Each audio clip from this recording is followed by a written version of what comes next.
पहले तो हमारे घरों में भी क्या रिवाज था पता है? वडील जो बात कह देना वो पक्की। वडील ने घर में जो बात कह दी, पिता होता चाहे जो भी दादाजी होते, चाहे जो भी घर में वडील मुखिया होता, उसने जो बात कह दी वो हमारे लिए क्या होता था? चोरसा, सर माथे। अभी आज क्या स्थिति है? हर घर की बहनों को पूछ लो, हर घर के भाइयों को पूछ लो, क्या स्थिति है?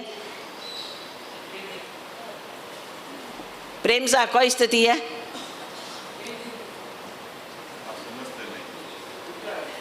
आज हमारे जीवन की ये परिस्थिति है कि 100 में से 75 संतान ही ऐसी हो, 25 संतान ही ऐसी होगी, यानी 25% कि जो माँ बाप की आज्ञा का पालन करने वाली। आज घर घर की स्थिति देखो। आपके पास तो कोई आए के नहीं आए, हम तो घाट घाट का पानी पीने वाले। एक घाट का तो पानी पीते नहीं है। कभी जोधपुर का पी लिया, कभी जयपुर का पी लिया, कभी दिल्ली का पी लिया, कभी पंजाब का पी लिया, कभी महाराष्ट्र में चले गए तो बम्बई का पी लिया, अहमदाबाद का है, कई घाटों का हमने तो पानी पिया। हमें पता है कि समाज की क्या स्थिति है आज।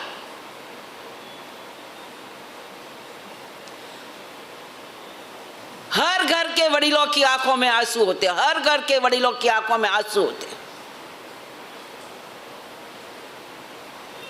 इसके पीछे एक ही कारण है कि हमने वडीलों की आज्ञा को छोड़ दिया। और उसको तो हम कहते हैं आप कोई समझो, हैं? आप कोई समझो। बेटो बाप ने कहे कि आप कोई समझो। अब पैदा बाप ने किया कि बेटा ने किया? आप क्या समझते हो? अरे वो समझता है, वो तू क्या समझता है? दुनिया किसने दिखाई? दुनिया किसने दिखाई? बाप ने दिखाई कि बेटे ने दिखाई? पर हर घर की स्थिति ये है, हर घर की स्थिति ये है कि बेटे बाप को कहे कि आप क्या समझते हो। हर घर की बेटियों की ये स्थिति है। आज हमारे जितने भी परिवार टूटते जा रहे हैं, आज हमारी बेटी हमारे हाथ में नहीं है। इसके पीछे कारण क्या? यही तो है, हम वडीलों की बातों को स्वीकारते नहीं, हमें वो बाधक लगते हैं, उनकी बात हमें अच्छी नहीं लगती,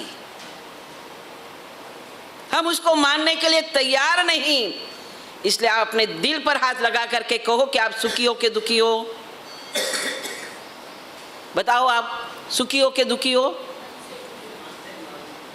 आप सुखी हो के दुखी हो? आप जो आपको आज सुख लग रहा है ना, वो काले आपके लिए बहुत बड़ा दुख का कारण बनेगा, और बन गया है, बन रहा है। क्योंकि हमने वडीलों की आज्ञा को मानना छोड़ दिया है। हम स्वतंत्र बन गए, स्वतंत्र नहीं। स्वतंत्र बने तो फिर भी ठीक है, लेकिन हम स्वच्छंद बन गए।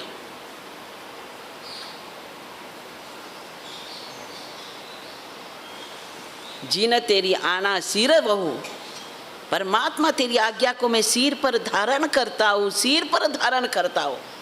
और जिन तेरे चरणों की शरण करूँ, जब आज्ञा को मैं स्वीकार करता हूँ तब तेरी चरणों की शरण को मैं स्वीकार कर सकता हूँ। जब तेरी आज्ञा ही नहीं है, तेरी आज्ञा को मैंने स्वीकार नहीं किया, तो तेरी चरण और शरण मेरे लिए कैसे?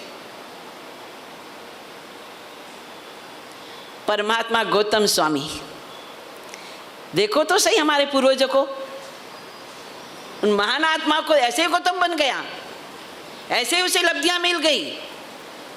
गुरु की कृपा के बिना क्या मिल सकता है? कुछ मिल सकता है क्या? कुछ नहीं मिल सकता, खाली के खाली रहेंगे हम।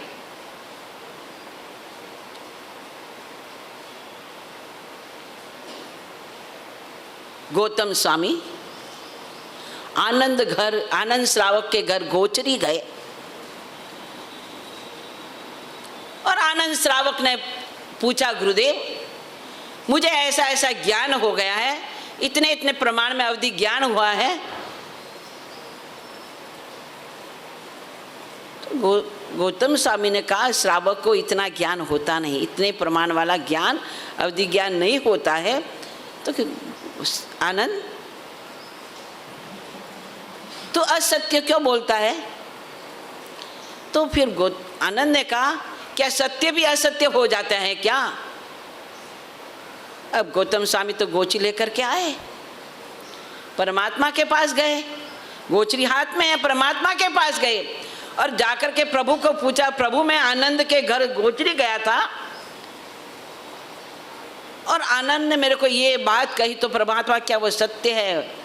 प्रभु ने कहा बिल्कुल सत्य है, जाओ आनंद के पास जाकर के तुम माफी मांग करके आओ, क्षमा याचना करके आओ। अब वे कौन है गौतम स्वामी? जिनके हाथ से जिसने भी दीक्षा ली उसको क्या हो गया? केवल ज्ञान हो गया, यानी कि अनंत लब्धियों के धारक। चार ज्ञान, वहां अपना ज्ञान का उपयोग नहीं किया। गौतम चाहता तो अपने पास ज्ञान था, उसका उपयोग कर सकता था, नहीं, प्रभु है ना, प्रभु बैठे हैं ना, मुझे अपने ज्ञान का उपयोग करने की क्या जरूरत? गौतम सही उत्तर देकर के आ सकते थे, उनके पास मन पर्यवक ज्ञान था, लेकिन कोई ज्ञान का उपयोग नहीं। प्रभु ने कहा है ये असत्य, तू झूठा है, तेरा तूने जो कहा है वो असत्य कहा है, जाओ और तुम्हारे प्रमाद की तुम माफी मांग करके आओ। और गौतम ने ये नहीं कहा प्रभु पहला गोचरी कर लूँ ना बाद में माफी मांगा जाओ, ये नहीं कहा। और हमारे जैसे हो तो क्या है, अभी तो इतनी दूर से गोचरी लेकर आई, अभी कभी जाना क्या जरूरत है, बाद में चले जाएंगे। अब आनंद कहीं जाता तो थोड़ी है, लेकिन जिन आना तुझे सिर हो, तुझे तेरी प्रभु आना, तेरी आज्ञा प्रभु मेरे सिर पर है, मैं उसको कैसे छोड़ सकता हूँ? खाना को छोड़ सकता हूँ, सब कुछ त्याग सकता हूँ, लेकिन तेरी आज्ञा को मैं नहीं छोड़ सकता। और परमात्मा की आज्ञा के कारण उसी समय गौतम जाकर के आनंद श्रावक, एक श्रावक के पास जाकर के क्या करता है? माफी मांगता है। आज्ञा का कितना महत्व, कितना महत्व।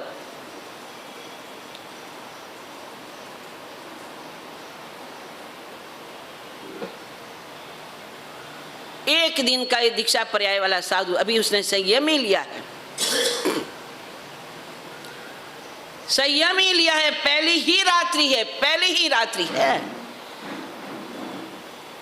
परमात्मा महावीर के 14,000 शिष्य, अब सबसे छोटा तो सोने का नंबर भी सबसे लास्ट आएगा। सैनिक का पुत्र मेघ कुमार परमात्मा की वाणी को सुनकर के संयम तो ले लिया, 8 पटरानियों का त्याग भी कर दिया, लेकिन रात्रि के समय में संथारा जब सोने का समय आया तो सबसे लास्ट सोने का समय स्थान आया, सबसे लास्ट उसका संथारा हुआ, यानी कि सोने को जगह मिली। और रात्रि के समय अब 14,000 साधु जो भी अपने शरीर की शंका के लिए जाता है, आता है, जाता है, आता है, तो उनके चरणों की जो रज है उसे क्या होता है? उसका संतारा भर जाता है। अब मेघ कुमार को नींद नहीं आती, करवटें बदल रहा है और मन में विकल्प करता है कि हाँ मैंने कैसी दीक्षा ले ली, मैं फूलों की सैया पर सोने वाला, मखमल की सैया पर लेटने वाला, और ये रेती के भरा हुआ, मिट्टी का भरा हुआ संतारा, नहीं, मैं नहीं रह सकता। बस जैसे ही प्रातःकाल होगा मैं अपना होगा परमात्मा को दे करके मैं सीधा अपने घर चला जाऊंगा, मुझे अब ये दीक्षा नहीं पालनी है। पूरी रात इसी विकल्प में गई, इसी विकल्पों में गई, ऐसे ही विकल्पों में गई। प्रातःकाल हुआ, उठा और प्रभु के चरणों में गया और परमात्मा ने कहा, अरे मेघ कुमार, रात को तूने क्या विकल्प किए? क्या तू अपने पिछले जन्मों को भूल गया? एक मुनियों की रज से तू इतना घबरा गया और तूने क्या विचार कर दिया? लेकिन क्या तुझे पिछले जन्म याद नहीं, जब तू हाथी के भाव में था?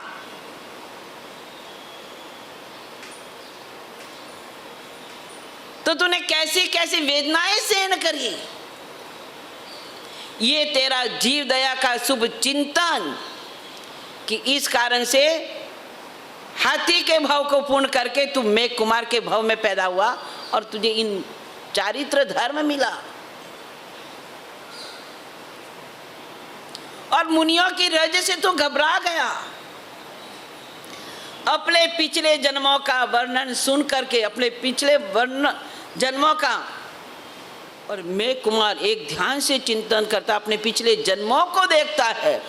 हाँ, मैंने 2-2 जन्मों में ऐसे ऐसे दुख सहन किए, तिर्यंच गति के। ये तो कुछ दुख भी नहीं है।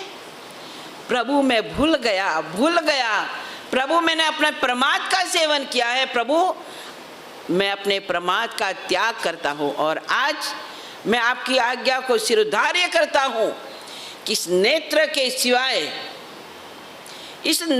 के सिवाय मेरा एक भी अंग आपकी आज्ञा के बिना चलेगा नहीं, इसका उपयोग होगा नहीं।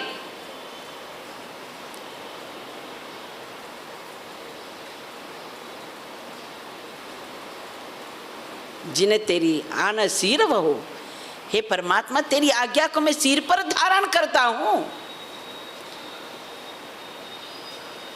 और हम तो कितने भूल करके बैठे। कोई आज्ञा का सामायिक भी करते हैं तो भी सामायिक तो ले ली, लेकिन हमारी क्या चलती है? हम सामायिक सूत्र में क्या बोलते बताए? करेमी भंते सामयम सावजम जोगम पंचकामी। क्या बोलते हैं? मैं प्रतिज्ञा करता हूं। किसकी आज्ञा से? भगवंत आपकी आज्ञा से मैं सामायिक का प्रतिज्ञान करता हूं। किसी भी प्रकार की सावध्य क्रिया को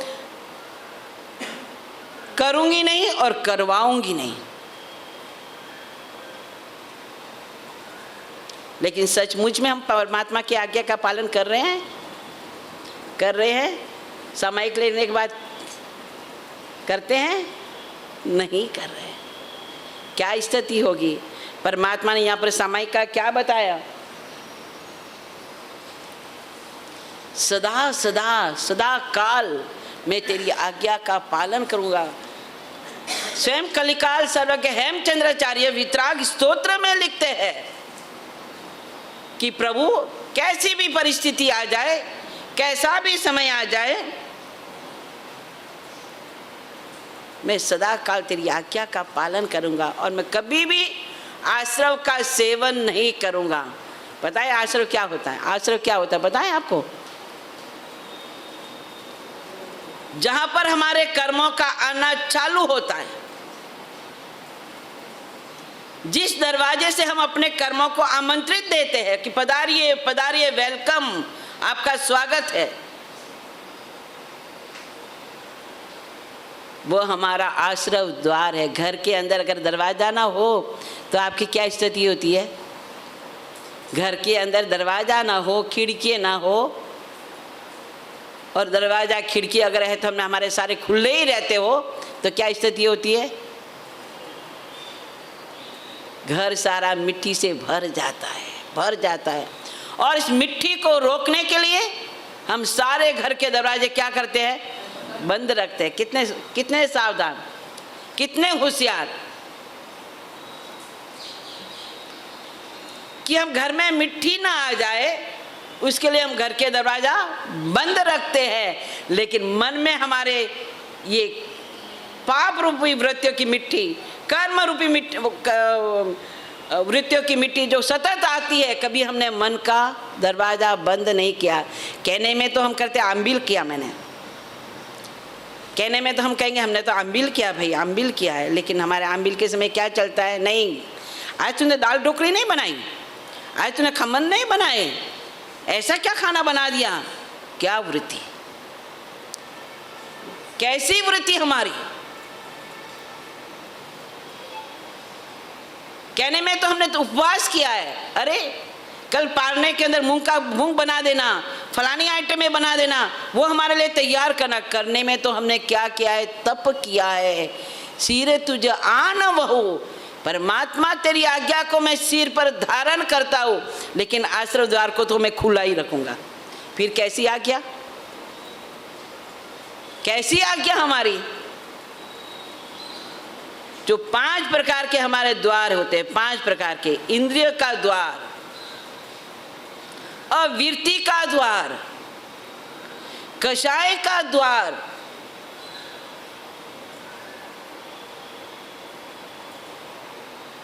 मन का द्वार,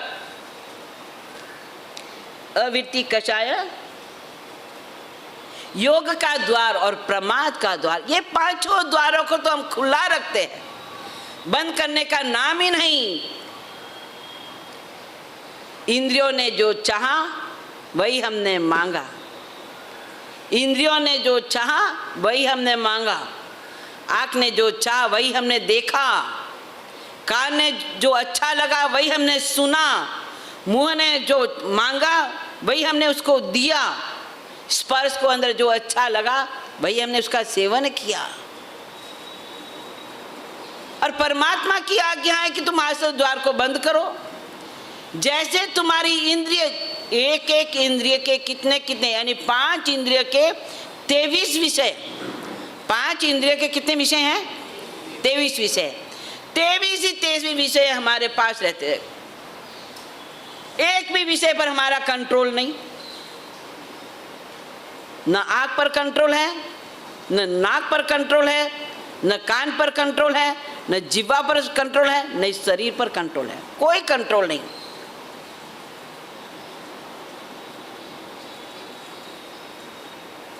और कहने में हम श्रावक हैं। सबसे पहली आज्ञा है, सबसे पहली आज्ञा है जिन आज्ञा को सिर पर धारण करना।